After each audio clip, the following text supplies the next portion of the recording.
আসসালামু আলাইকুম ওরহমতুল্লাহ। মুসলিম শরীফের মধ্যে একটি খুবই প্রসিদ্ধ রেওয়ায়েত রয়েছে। নবী করিম সাল্লাল্লাহু তাআলা আলাইহি ওয়াসাল্লাম ইরশাদ করেন, আমি যদি আমার বাবা মাকে এই পৃথিবীতে পেতাম এবং আমি যদি এশার নামাজের ফরজ আদায় করতাম আর কোনো একজনের আওয়াজ শুনে নিতাম, তো আমি নামাজ ছেড়ে দিয়ে তাদেরকে লাব্বাইক বলতাম।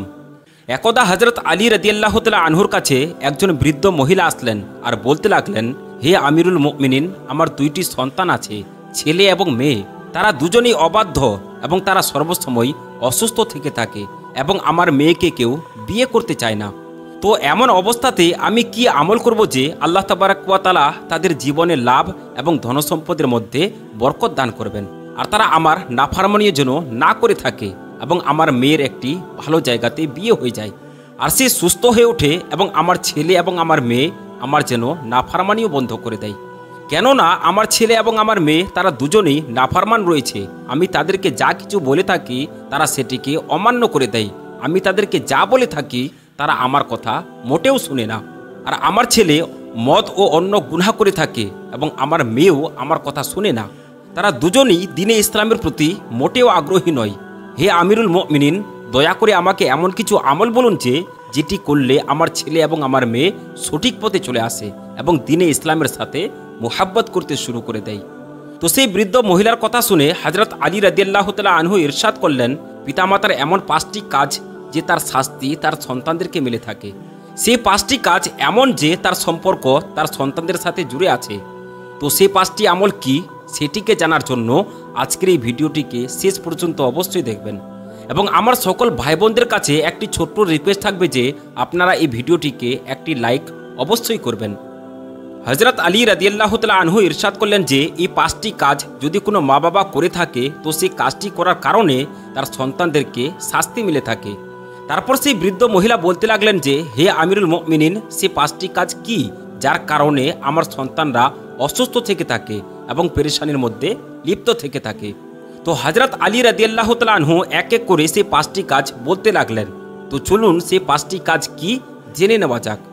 নম্বর 1, যদি কারো মা বাবা কোরআন পাক তো পড়েছেন অথবা পড়তে তো জানছেন কিন্তু নিজের বাড়িতে কখনো কোরআনের তেলাওয়াত করছেন না, তো তাদের বাড়িতে বরকত নাজিল হয় না এবং শয়তানের শিষ্যরা সেই ঘরকে নিজের আড্ডার জায়গা বানিয়ে নেয় এবং শয়তানের শিষ্যরা সেই পিতামাতার সন্তানদেরকে পথভ্রষ্ট করতে লাগে, আর যার কারণে সেই বাবা মায়ের সন্তানরা অসুস্থ থাকতে শুরু করে দেয় এবং সেই ঘরেতে মারামারি ও রিজিকের মধ্যে অভাব অনটন বেড়ে যায়, আর তারপর তার সন্তানরা নাফরমানও হয়ে যায়।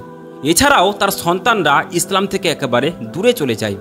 কেননা পবিত্র কোরআনুল কারীম আল্লাহ তাবারাক ওয়া তাআলার এমন একটি পবিত্র কিতাব যে যদি কোনো ব্যক্তি তার একটি হুরুফ পড়ে থাকে তো আল্লাহ তাবারাক ওয়া তাআলা তাকে 10টি নেকি দান করে থাকেন, আর তার সাথে সেই 10টি নেকির বিনিময়ে তার মর্তবাকে উঁচু করে দেন, আর প্রতিটি সেই নেকির বিনিময়ে তার ঘরেতে বরকত ও রহমত নাজিল করে থাকেন, আর যার পর তার সন্তানদের কাছ থেকে এবং তাদের ঘর থেকে সমস্ত রকমের মুসিবত পেরেশানি শেষ হয়ে যায়, আর তারপর তারা বাহায়া এবং দ্বীনে ইসলামের উপর কায়েম থাকতে শুরু করে দেয়। কিতাবের মধ্যে লিপিবদ্ধ আছে যে আল্লাহ তাবারাক ওয়া তাআলা সেই সন্তানদের ভাগ্যকে নিজের এক ফেরেশতার জিম্মায় লাগিয়ে দেন, আর সেই ফেরেশতারা শয়তানের সমস্ত শিষ্যকে তার ঘর থেকে একেবারে তাড়িয়ে দেন, আর তারপর আল্লাহ তাবারাক ওয়া তাআলার ফজলে তাদের ঘরের মধ্যে বরকত ও রহমতের বৃষ্টি নাজিল হতেই থাকে। আর যেই ঘরের মধ্যে আল্লাহ তাবারাক ওয়া তাআলার রহমত ও বরকত নাজিল হবে তো সেই ঘরের মধ্যে কখনো শয়তান এবং শয়তানের শিষ্যরা থাকতে পারবে না, আর না সেই ঘরের মধ্যে কখনো মুসিবত পেরেশানি আসতে পারবে। এখানে আপনারা একবার হলেও এটি ভেবে দেখুন যে আমরা পবিত্র কোরআনুল কারীম, যেটি আল্লাহ তাবারাক ওয়া তাআলার মুকদ্দাস কিতাব রয়েছে আর যেটি আমাদের আখিরি নবী হযরত মুহাম্মদ সাল্লাল্লাহু তাআলা আলাইহি ওয়াসাল্লামের উপর নাজিল হয়েছে, সেই কিতাবটিকে ঘরের মধ্যে রেখে রেখে তার উপর মাটি জমা হয়ে গেছে, কিন্তু আমরা সেই কোরআনকে কখনো তেলাওয়াত করছি না, তাকে আমরা কখনো খুলেও দেখছি না। অথচ মুসলমানের তো এটি হওয়া উচিত যে সেই কোরআনকে প্রতিদিন প্রতিনিয়ত পড়তে থাকা, যাতে করে আমাদের ঘরের মধ্যে আল্লাহ তাবারাক ওয়া তাআলার রহমত ও বরকত নাজিল হতেই থাকে। আর যারা মা বাবা কোরআন পাকের তেলাওয়াত করে না তো তার সন্তানরাও বেহায়া, নির্লজ্জ এবং মুসিবতের মধ্যে লিপ্ত থেকে থাকে। সেজন্য প্রত্যেক পিতামাতার জন্য এটি উচিত হবে যে নিজের ঘরেতে কোরআনুল কারীমের তেলাওয়াত করা, যাতে করে আল্লাহ রাব্বুল আলামিনের দোয়াতে তাদের সন্তানরা সৎ ও ইসলামের পথ অনুসরণ করতে শুরু করে দেয়। তারপর হযরত আলী রাদিয়াল্লাহু তাআলা আনহু ইরশাদ করলেন, নম্বর 2, যে ঘরের মধ্যে প্রতিদিন মা বাবা ঝগড়া করবে আর একে অপরকে গালিগালাজ করবে। যেখানে গালিগালাজ করা হয়ে থাকে তো সেই ঘরের মধ্যে শুধুমাত্র শয়তানই বসবাস করে থাকে আর তাদেরকে একে অপরের বিরুদ্ধে উস্কানি দিতে থাকে। আপনারা একটু নিজেই ভেবে দেখুন যে ঘরেতে আল্লাহ তাবারক ওয়া তাআলার ফেরেশতারা তশরিফ নিয়ে আসেন না, তো সেই ঘরেতে মুসিবত পেরেশানি আসবে না তো আর কি আসবে। আর আল্লাহ তাবারক ওয়া তাআলাও সেই ঘরের মধ্যে বসবাসকারী মানুষদের উপর রাগান্বিত হয়ে যান আর সেই ঘরকে জাহান্নাম বানিয়ে দেন।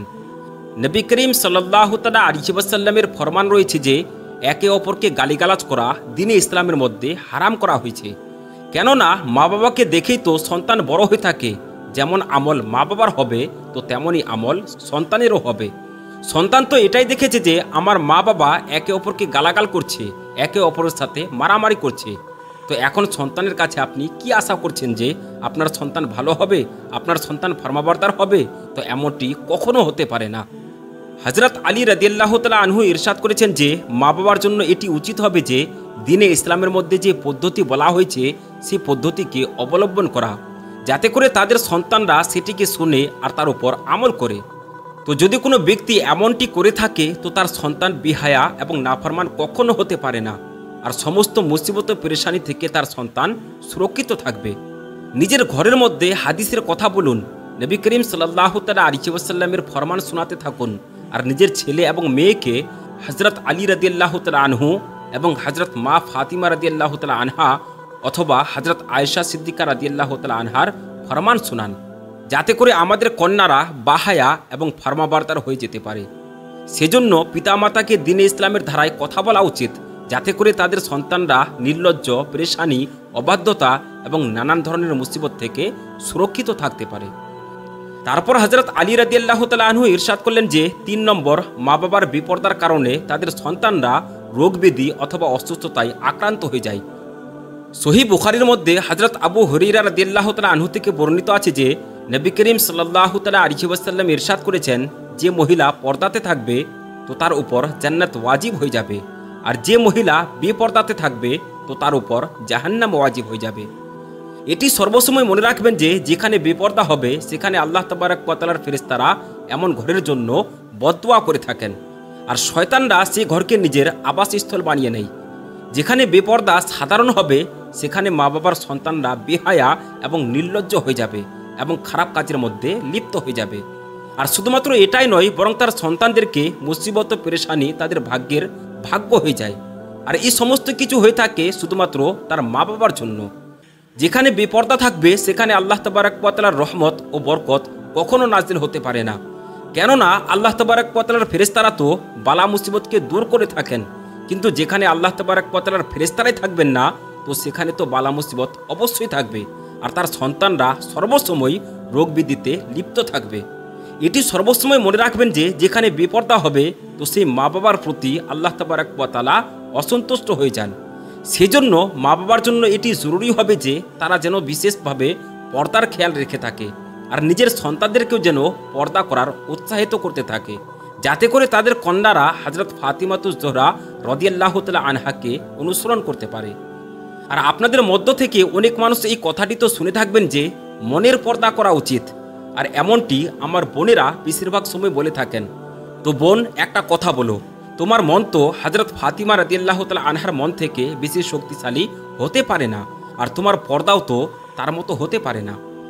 আপনাদেরকে জানিয়ে রাখি যে হযরত ফাতিমা রাদিয়াল্লাহু তাআলা আনহার একটি রিওয়ায়াত পর্দার সম্বন্ধে হাদিসের মধ্যে বর্ণিত হয়েছে যে হযরত ফাতিমা রাদিয়াল্লাহু তাআলা আনহাকে নবী করিম সাল্লাল্লাহু তাআলা আলাইহি ওয়াসাল্লাম তার বিয়ের পর নিজের ঘরের দিকে নিয়ে যাচ্ছিলেন। তো কিছু রাস্তা যাওয়ার পর একজন নাবিনা সাহাবী, মানে যিনি চোখে দেখতে পেতেন না, তিনি রাস্তায় বসেছিলেন। তো তাকে দেখার পর হযরত ফাতিমা রাদিয়াল্লাহু তাআলা আনহা ওড়না দিয়ে নিজের মুখকে ঢেকে নিলেন।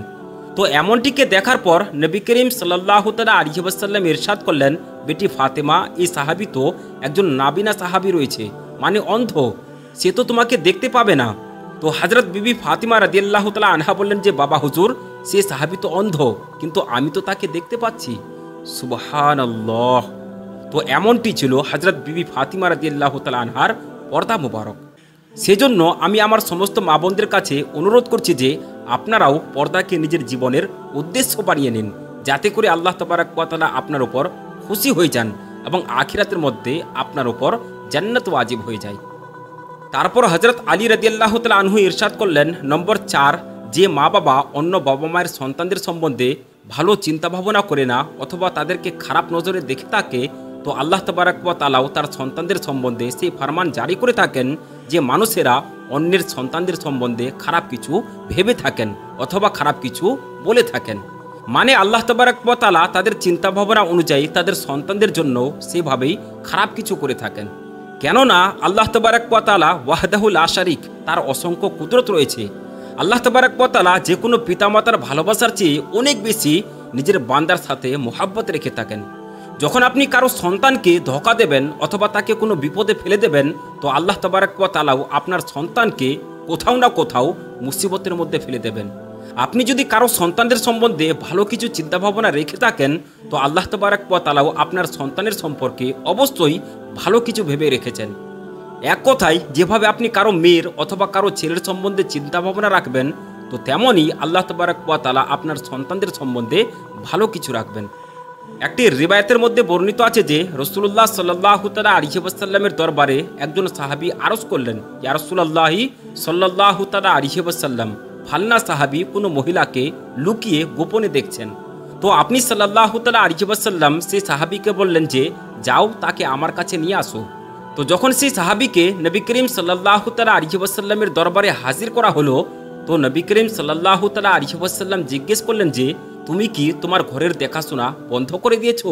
তো সেই সাহাবী বলতে লাগলেন, না ইয়া রাসূলুল্লাহি সাল্লাল্লাহু তাআলা আলাইহি ওয়াসাল্লাম, আমি তো আপনার হুকুম অনুযায়ী নিজের ঘরের দিকে নজর রেখে থাকি। তো তারপর নবী করিম সাল্লাল্লাহু তাআলা আলাইহি ওয়াসাল্লাম ইরশাদ করলেন যে, যাও নিজের ঘরে গিয়ে দেখো যে তোমার ঘর সুরক্ষিত আছে কিনা।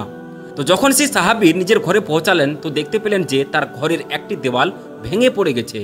তো সেই সাহাবী খুবই দ্রুততার সাথে নবী করিম সাল্লাল্লাহু তাআলা আলাইহি ওয়াসাল্লামের দরবারে হাজির হলেন এবং আরজ করতে লাগলেন, ইয়া রাসূলুল্লাহি সাল্লাল্লাহু তাআলা আলাইহি ওয়াসাল্লাম, কি ব্যাপার, কি হয়েছে? তো নবী করিম সাল্লাল্লাহু তাআলা আলাইহি ওয়াসাল্লাম ইরশাদ করলেন যে, যদি তুমি লুকিয়ে কোনো বাপরদা নারীর দিকে দেখে থাকো, তো আল্লাহ তাবারক ওয়া তাআলা তোমার ঘরের দেওয়ালকে ভেঙে ফেলবেন। সেজন্য সবার মেয়েকে নিজের মেয়ে মনে করা উচিত আর সবার বোনকে নিজের বোন মনে করা উচিত। তারপর হযরত আলী রাদিয়াল্লাহু তাআলা আনহু ইরশাদ করলেন, 5 নম্বর, যে মা বাবা নিজের ঘরের মধ্যে হালাল ও হারামের মধ্যে পার্থক্য করে না। আপনাদেরকে জানিয়ে রাখি যে হারাম সেটি নয় যে হারাম কোনো পশু পাখি খেয়ে নিলেন অথবা অন্য কোনো হারাম জিনিস খেয়ে নিলেন, এটি তো একেবারে হারামই রয়েছে।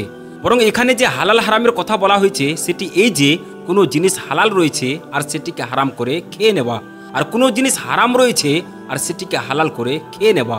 মানে যদি কাউকে ধোঁকা দিয়ে অথবা কারো অধিকার লঙ্ঘন করে খাওয়া হয়ে থাকে, তো এটি হালাল হওয়ার পরও হারাম হয়ে যায়। অথবা কোনো মিসকিন অথবা কোনো গরিব ব্যক্তির হক লঙ্ঘন করে নিজের সন্তানদেরকে খাওয়ানো হলে সেসব বাচ্চারা মূল্যহীন, নির্লজ্জ, বেয়াদব ও অবাধ্য হয়ে যায়। আর অধিকাংশ মানুষ এমনটি করে থাকে যে, আমি ফালনা জিনিসটিকে এত টাকায় কিনে নিয়ে এসেছি, আর মিথ্যা বলে এত টাকায় বিক্রি করে দেয়, আর তার সাথে মিথ্যা কসম পর্যন্ত খেয়ে নেয়। কিন্তু এটি সর্বসময় মনে রাখবেন যে সেই জিনিসটি তো বিক্রি হয়ে যাবে, কিন্তু তার মধ্যে কখনো বরকত হবে না। সেজন্য বলা হয়ে থাকে যে, যে জিনিসের উপর আল্লাহ তাবারক ওয়া তাআলা সন্তুষ্ট হন না, সেই জিনিসের উপর বরকত নাজিল হয় না। তো এমনটি যদি কোনো মা বাবা করে থাকে, তো তার সন্তানরা সবসময় মুসিবত পেরেশানির মধ্যে লিপ্ত থেকে থাকে আর সবসময় অসুস্থ থেকে থাকে। সেজন্য আমরা সমস্ত মা বাবার কাছে অনুরোধ করব যে নিজের সন্তানদেরকে হালাল রিজিক খাওয়াবেন, কেননা হালাল রিজিকের মধ্যে আল্লাহ তাবারক ওয়া তাআলার বরকত রয়েছে। আল্লাহ রাব্বুল আলামিনের কাছে দোয়া করি যে আল্লাহ রাব্বুল আলামিন যেন আমাদের সকলকে হযরত আলী রাদিয়াল্লাহু তাআলা আনহুর নির্দেশিত আমল অনুযায়ী নিজের সন্তানদেরকে শিক্ষা দেওয়ার তৌফিক দান করেন। আমিন ইয়া রাব্বুল আলামিন। তো বন্ধুরা, আমরা আশা করছি যে আজকের এই ভিডিওটি আপনাদেরকে ভালো লেগেছে। যদি ভালো লেগে থাকে তাহলে একটি লাইক করবেন এবং চ্যানেলে যদি আপনি নতুন হয়ে থাকেন তাহলে চ্যানেলটিকে সাবস্ক্রাইব করবেন। আসসালামু আলাইকুম ওয়া রাহমাতুল্লাহি ওয়া বারাকাতুহু।